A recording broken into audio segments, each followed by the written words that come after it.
Look at the scrap of paper in your wallet or the digital numbers in your banking app. You are used to calling this money. You are used to believing that it is the equivalent of your labor, your precious time, your life, energy. But what if I told you that what you hold in your hands is not an asset, but a certificate of debt that is mathematically impossible to repay?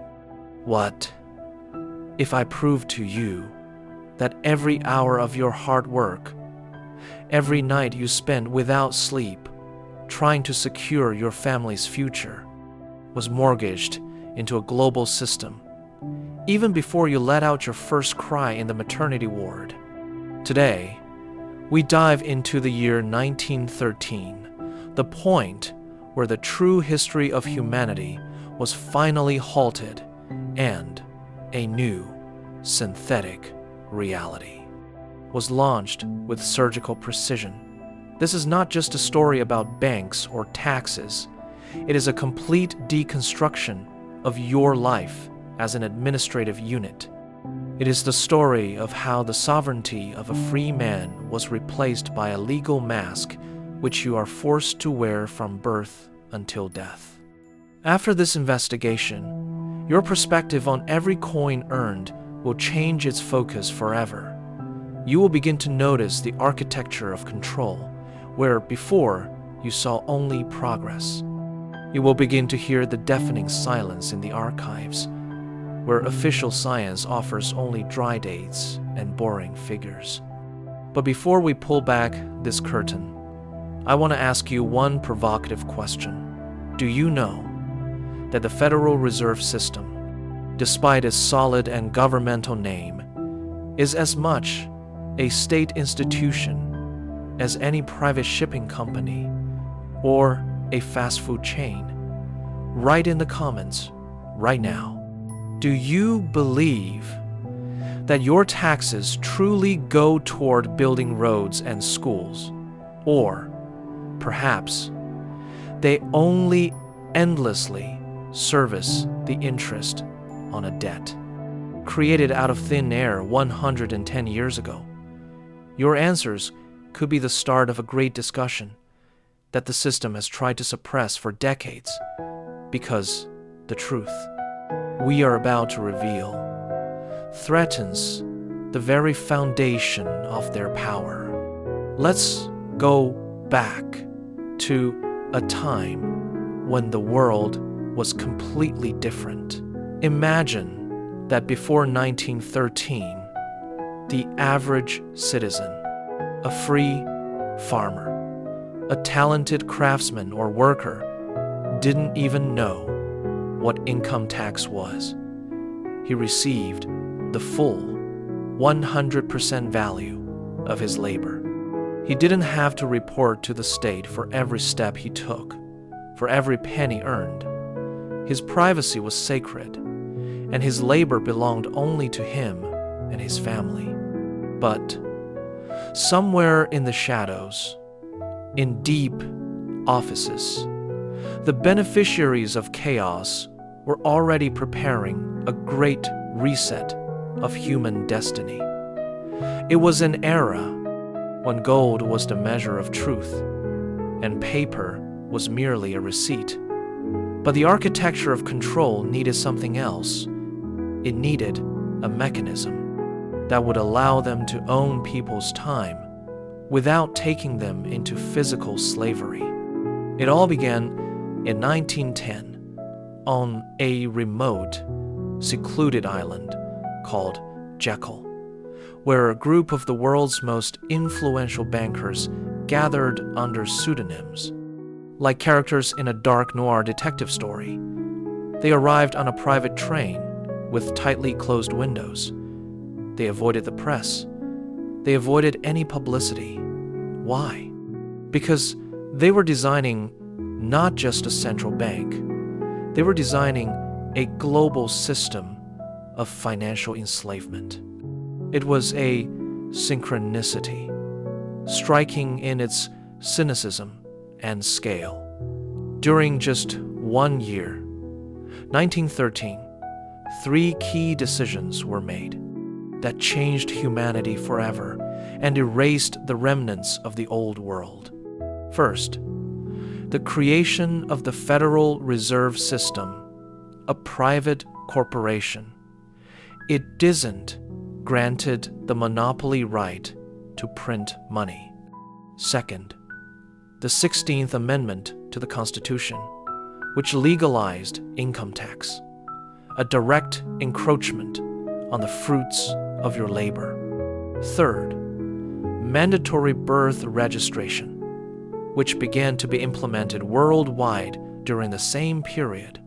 You might ask, what could be the connection between a private bank, a wage tax, and an infant's birth certificate?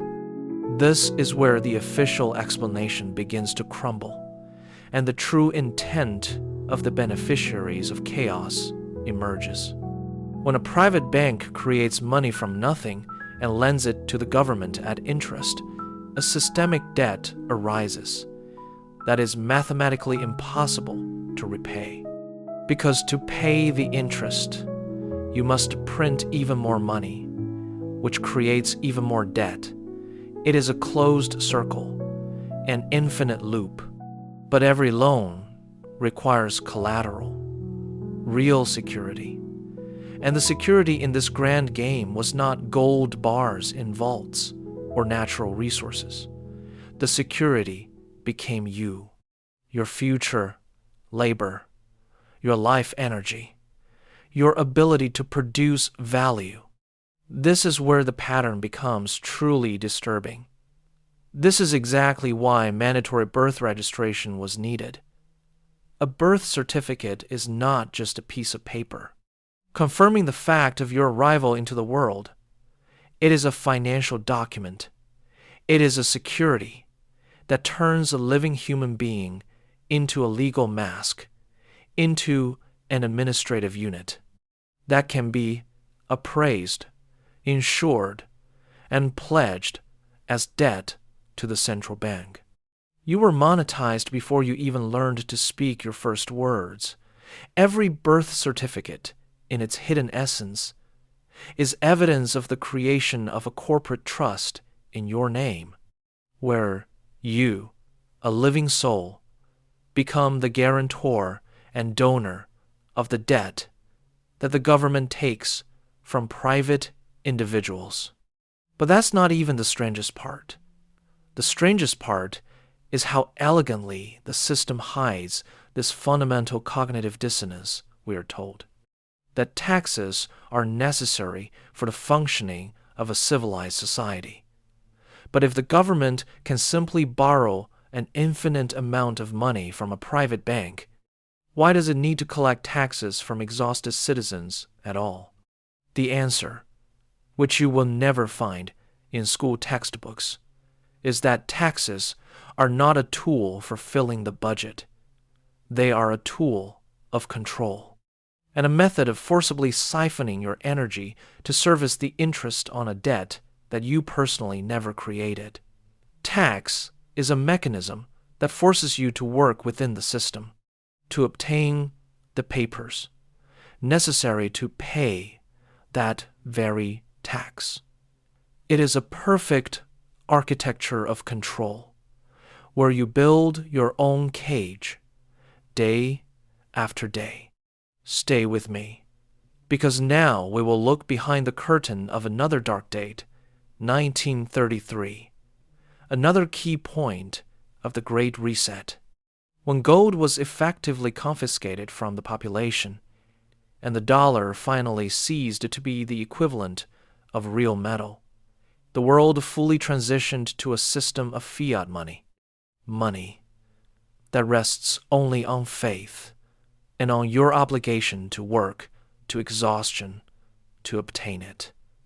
Every unit of currency in your pocket is a promise from the government that it will take a piece of your future through the tax system to provide the phantom value of that paper today. I share these findings only because I believe The right to know true history belongs to everyone, without exception. If you feel that you are ready to go further, beyond the comfortable official version, subscribe to this channel so as not to lose touch in this complex journey.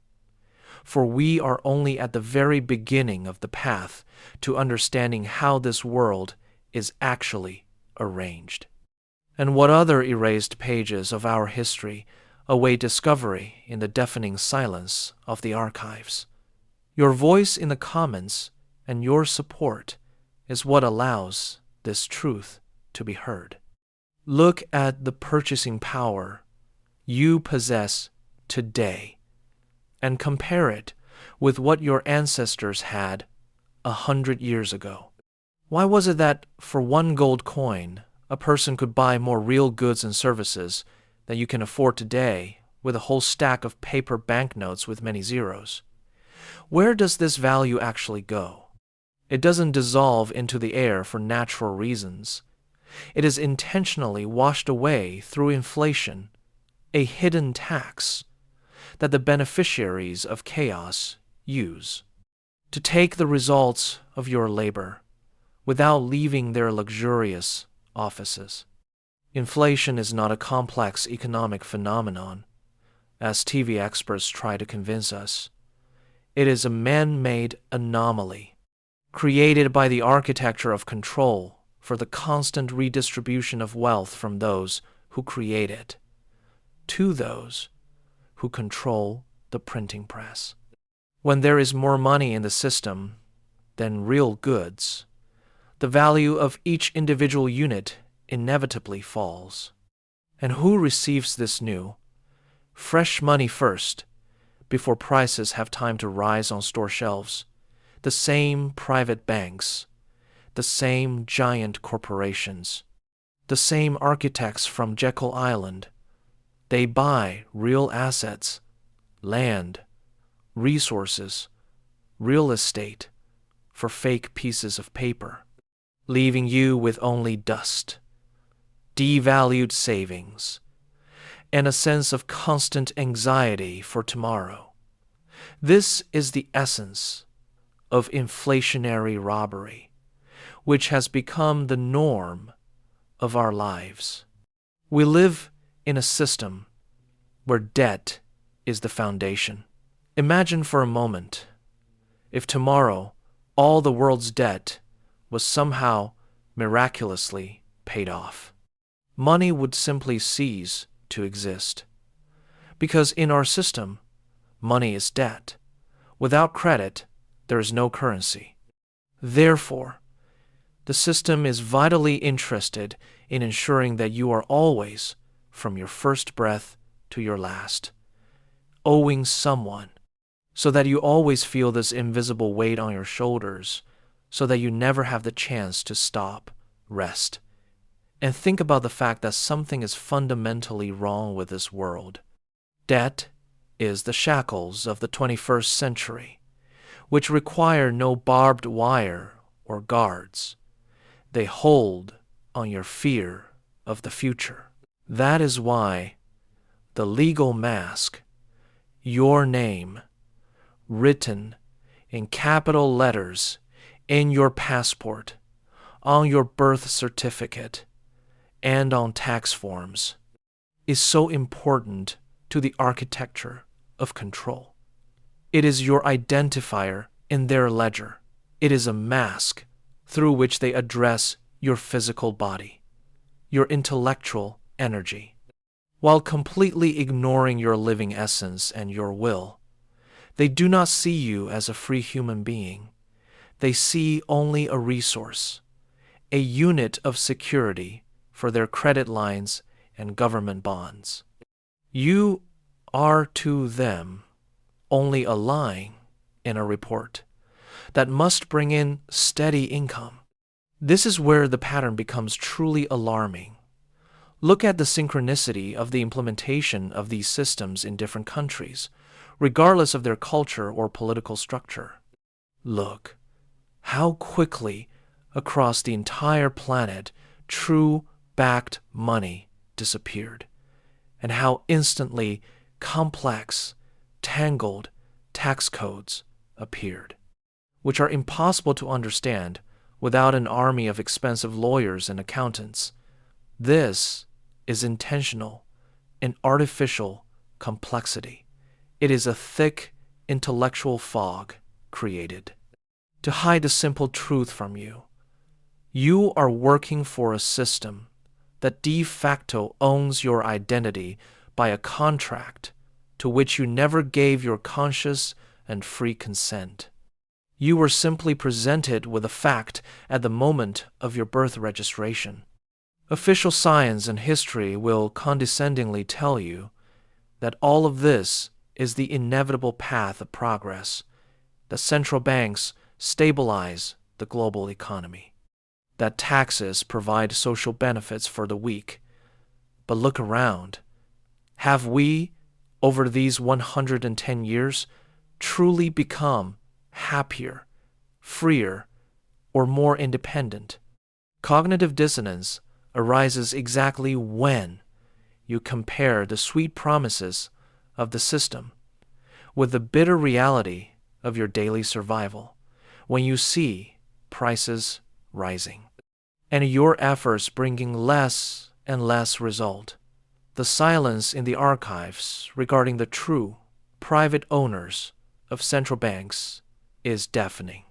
Try to find a real list of shareholders of any large national bank. You will find only other banks or anonymous investment funds. It is a global network that envelops the entire planet. It is a giant spider that feeds on your time, your nerves, your health. But that's not all. The greatest anomaly of our modernity lies in the fact that we are used to considering this absolute normalcy. We are used to thinking that being in constant debt is a natural state of affairs, that paying interest to unknown private individuals for the very right to use a medium of exchange is logical and correct. But in true history, there were long periods when money belonged to the people, when it was hard, when it was honest and could not be devalued at the whim of an official. Those times were methodically erased from our collective memory, replaced by an ersatz history, where 1913 is presented as a great victory of reason over the chaos of the past. It was then, at that point of no return, that the decision was made that you and your children and your yet unborn grandchildren would come into the world already owing the system, owing for the very right to breathe, work, and simply exist on this earth. Your labor was pledged as collateral for the global debt before your parents even met.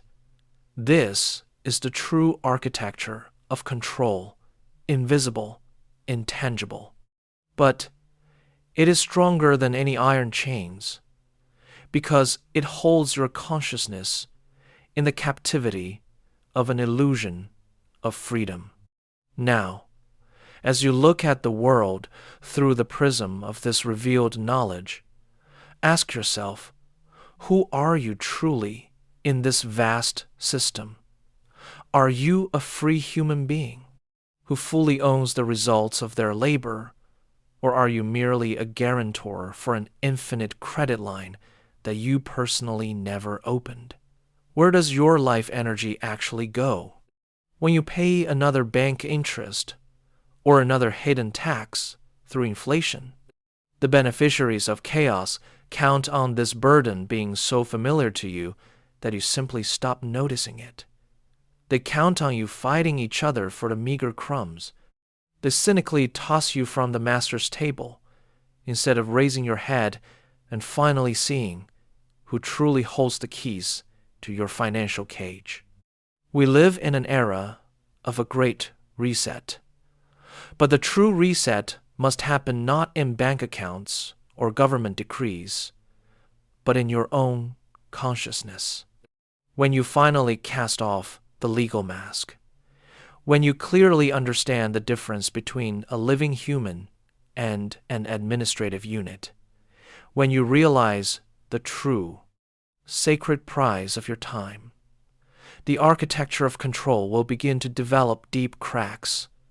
The silence in the archives will no longer be able to hide the truth, because you already know what to look for. You already see these erased pages. You already feel this synchronicity of global deception.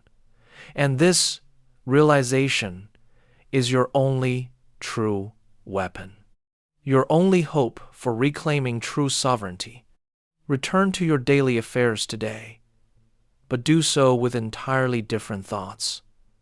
Look at every financial transaction, at every government document, as an element of a grand, cold game. Remember Jekyll Island. Remember 1913, the 16th Amendment, and your birth certificate. These are not just dry details of the distant past. They are current instructions for your present. These are the blueprints of your prison, which have now become visible to you. The end of this journey is still very far away, but today we took the most important step. We admitted that the system in which we are forced to exist was designed not for our benefit, but against us. And only by fully realizing this can we begin to build something real, something honest, something truly human. I leave you with this heavy realization. Let it slowly grow in your soul. Let it force you to ask those very questions for which there are and never will be answers in the evening news. Let it return to you the sense of your own sovereignty and dignity. After all, the only thing they can never own without your consent is your awareness. What if this whole complex, tangled world, with its endless banks, taxes, and stamped papers, was created only so that you would forget one very simple truth?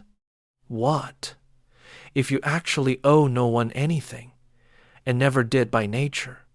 What if your life energy is the most valuable asset on this planet and you have the full, absolute right to dispose of it yourself without the permission of those who hide behind the high walls of private central banks? Think about this.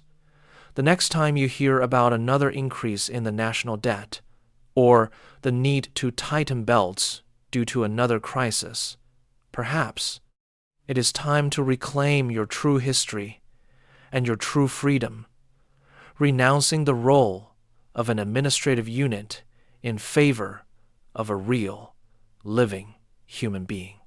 What price are you willing to pay for the illusion of comfort? And is it not costing you too much every single day of your only life? Ask yourself, why does the system so fear people who begin to understand the essence of interest rates and the hidden issuance of currency?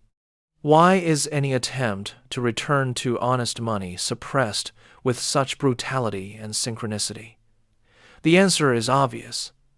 Honest money means free people, and free people do not need architects of control. They are capable of building their own destiny on their own land by their own rules. The beneficiaries of chaos know this better than anyone, and that is why they spend trillions of dollars, which you provide with your labor, to ensure you remain in a state of cognitive dissonance between what you see around you and what the official version of reality tells you. But now you hear the silence.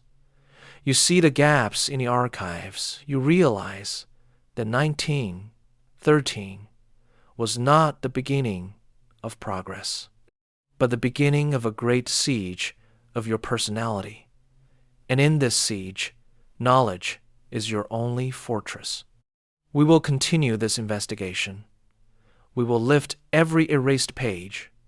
We will find every hidden name, because truth has a way of coming to light, even through the darkest night. Be vigilant.